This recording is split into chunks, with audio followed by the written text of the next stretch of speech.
పాత ఇంటర్వ్యూలో మాట్లాడుతూ ఆహ్, బీహార్ వాళ్ళ ఉండే ఏరియాలో మీరు మూటలు మోస్తూ అవునవునవును. వాళ్ళ బాత్రూమ్‌లో గూడా కడిగేవాడిని. అవునవునవును. నెలకి రూ. 4000 జీతము అవును. అని ఒక మాట చెప్పారు. అవును. నిన్న నేను ఇరుముడి థియేటర్‌లో కూర్చొని సినిమా చూస్తున్నప్పుడు మీ ఎంట్రీ ఉంటది. అంటే హీరో గారు కొట్టిన హ్మ్. తర్వాత హ్మ్. హ్మ్. ఇంటర్వెల్‌కి ముందు 'తిరణాల్లో' అట్లా ఎంట్రీ ఉంటది.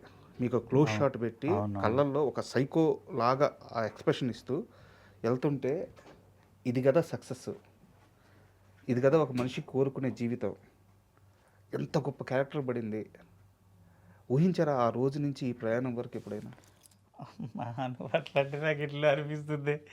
నాలో నిజంగా ఎవరు నాకు అంటే నేను బ్యాక్‌కెళ్ళిపోయిన బాత్రూమ్‌ల దగ్గరికి అట్లా.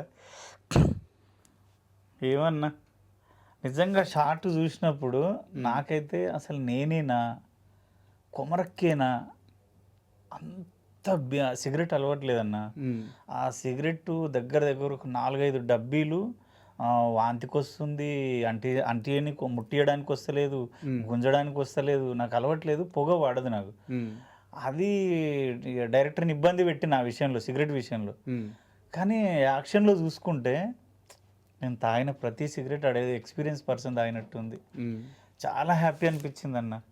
అసలు నా లైఫ్ ఎక్కడ స్టార్ట్ అయింది, ఎక్కడికెళ్ళి ఎక్కడికొచ్చినా, రవితేజ గారు నేను స్కూల్ టైమ్‌లో అప్పటికే హీరో ఆయన. హ్మ్. నేను స్కూల్ టైమ్‌లో. అసలు ఆయనను చూస్తే చాలు అనుకున్నా. 18 ఏండ్ల ఇండస్ట్రీకొచ్చి, వచ్చిన కొత్తలో నుంచి గూడా లైఫ్‌లో ఎక్కడో ఒకసారి రవితేజ గారిని కలవకపోతానా, చూడకపోతానా అనుకున్న మనిషిని హ్మ్. రవితేజ గారిని కొట్టాలంటే మనసు భయమేసిందసలు. చాలా భయమేసిందసలు.